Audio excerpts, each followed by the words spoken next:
Assalamualaikum warahmatullahi wabarakatuh. Kali ini kita akan melanjutkan perkuliahan kita dalam pertemuan terakhir. Ya.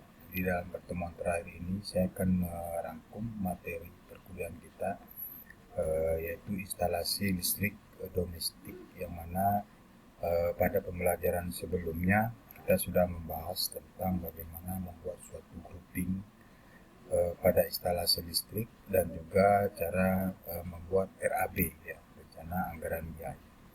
Nah, pada instalasi listrik domestik ini ya sama-sama telah kita ketahui bahwasannya instalasi listrik suatu bangunan gedung atau rumah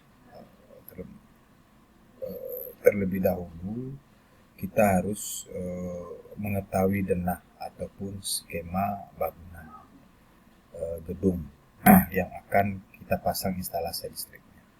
Nah, jadi setelah kita mengetahui denah bangunan gedung tersebut, maka kita akan dapat merencanakan instalasi listrik yang nantinya akan kita kerjakan.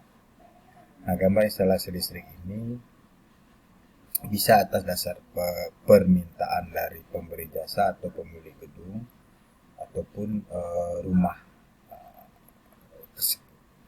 Nah, jadi adapun instalasi listrik domestik ini,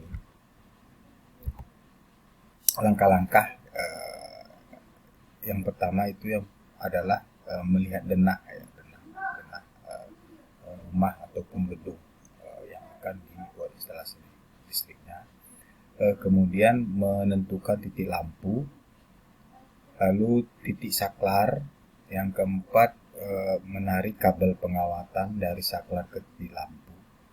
Yang kelima, menentukan letak kontak-kontak. Yang keenam, menentukan grup instalasi listrik. Nah, dalam hal ini kita nanti akan mencoba membuat dua grup instalasi listriknya. Yang ketujuh, menentukan letak PHB, ya, panel hubung bagi, ya, karena kita akan membuat grup. Yang kedelapan, meletakkan APP, alat pengukur pembatas. Yang kesembilan itu menarik kabel pengawatan dari PHB ke saklar atau ke kontak-kontak untuk masing-masing grup, juga menarik kabel pengawatan dari APP ke PHB. Dan yang ke-10, membuat single line diagram satu garis, ya, guna perincian suatu instalasi listrik yang kita rencanakan. Nah, baik, kita lanjut. Yang ingin saya jelaskan di sini adalah bagaimana ketika kita memasang suatu instalasi listrik rumah domestik, kita harus mengetahui dulu daya listrik yang akan kita pasang nanti berdasarkan SPLN, ya, ataupun standar PLN. Nah, dari tabel ini bisa kita lihat sama-sama daya untuk masing-masing daya terpasang, MCB yang digunakan, dan juga jenis kabel, ya, karena kabel ini juga nantinya berhubungan dengan KHA instalasi kabel itu sendiri, ataupun penghantar. Nah, baik, kita lanjut. Nah, di sini kita dapat melihat suatu denah rumah tinggal, ya, rumah tinggal. Ya. Di sini sebagai contoh, ya, di sini kita membuat dua grup rumah tinggal dengan data dayanya itu 1300 volt ampere. Sudah itu menggunakan lampu 12 buah, kotak-kotak 8 buah, pospinya 0,8. Nah, sini kita bagaimana cara membuat pengawatannya dan juga gambar single line diagramnya. Juga nantinya dari sini kita bisa menyusun RAB. Nah, setelah langkah 1, kita masuk ke langkah 2, yaitu menentukan titik lampu. Nah, di sini seperti saya sampaikan tadi bahwasanya ini bisa atas permintaan dari pemberi jasa, ya, atau pemilik gedung atau pemilik rumah.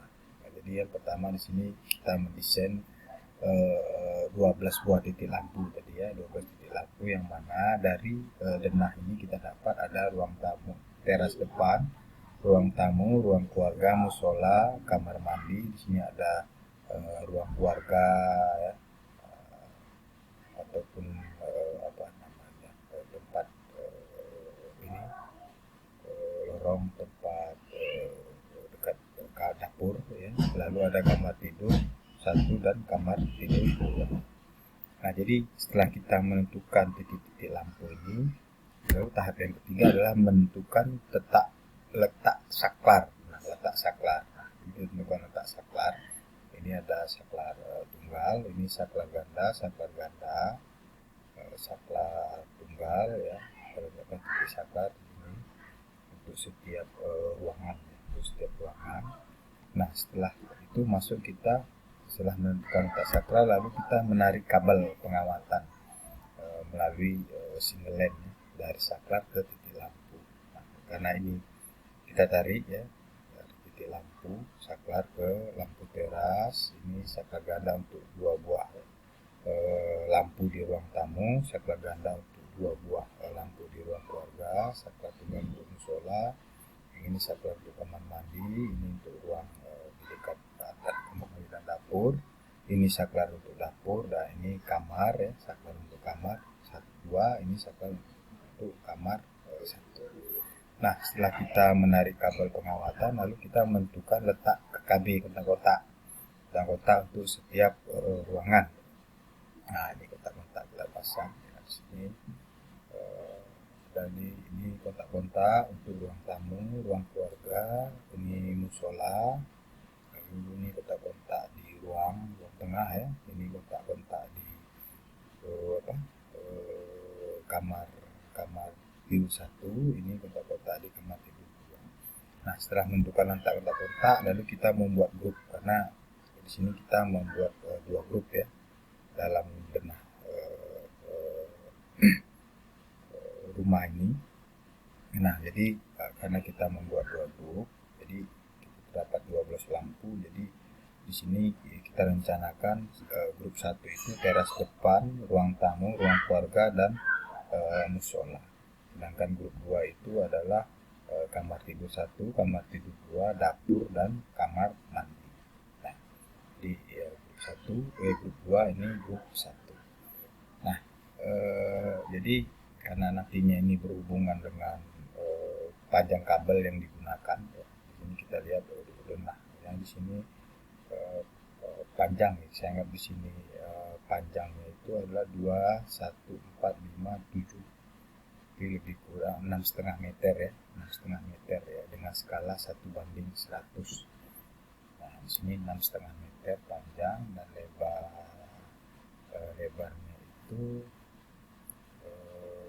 1,4,7,9, 10,5 meter ya, ruangan dengan rumah domestiknya. Berarti 6,5 kali 10,5 dengan panjang ruangan. Nah, ini untuk kita dapat memperkirakan kebutuhan kabel nantinya.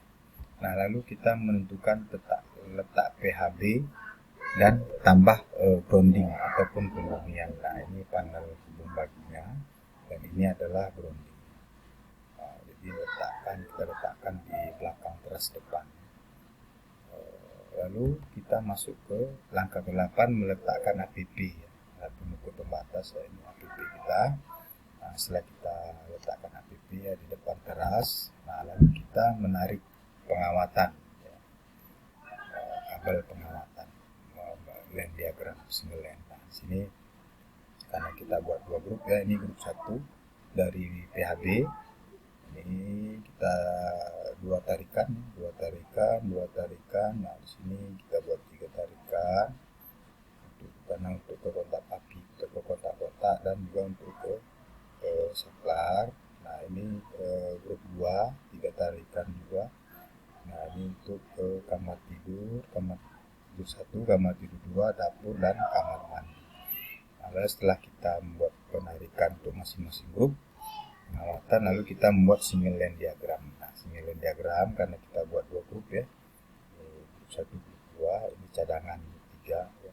Nah, kita isi kebutuhannya pada tabel. Nah, di sini kita menggunakan tabel NYN 3x2,5 mm ya. Untuk grup 1 itu 6 buah lampu dan 4 kotak-kotak, bebannya 920 watt. Untuk grup 2 itu 6 bola lampu dan 4 kotak kontak, jumlahnya juga 920. Kita menentukan letak besar masing-masing MCB setiap grup. Nah, grup 1 ini kita lihat bebannya 920 watt, maka 22 kali cos P akan menjadi 5,22 ampere. Nah, karena MCB pasaran itu tidak ada 5,22 ampere, kita pendekatan menjadikan 6 ampere untuk menggunakan MCB 6 ampere untuk grup 1. Demikian juga untuk grup 2 ya. Sama dengan grup 1 6 ampere karena bebannya sama-sama 920. Nah, lalu kita buat di sini cadangan ya, cadangan tanpa beban untuk meminimalisir kebutuhan dari instalasi rumah tersebut. Nah, lalu kita menggunakan MCB utama. MCB utama kali bebannya 920 ya, 1880, maka MCB itu 10,45 ampere atau kita berikan menjadi 16 ampere. 16 ampere sini kita pasang MCB utama 16 ampere. Nah, ini adalah diagram garis tunggal Singer-Watt diagram. Nah, jadi setelah kita membuat suatu melihat denah, merancang instalasi gedung, sekaligus membuat diagram garis tunggal, dari sini baru kita nanti akan menyusun RAB berdasarkan kebutuhan yang ada pada gedung tersebut. Nah, jadi pada perkuliahan terakhir ini mudah-mudahan adik-adik mahasiswa sekalian dapat mempelajari lebih dalam ya untuk pemahaman konsep tentang instalasi tenaga listrik. Berikutnya dari materi ini nanti ujian semester ya, saya akan memberikan soal ya, berupa suatu denah ya, denah, lalu silahkan kamu rancang instalasi listriknya sekaligus juga membuat RAB-nya. Nah, mungkin ini yang dapat saya sampaikan. Saya akhiri. Assalamualaikum.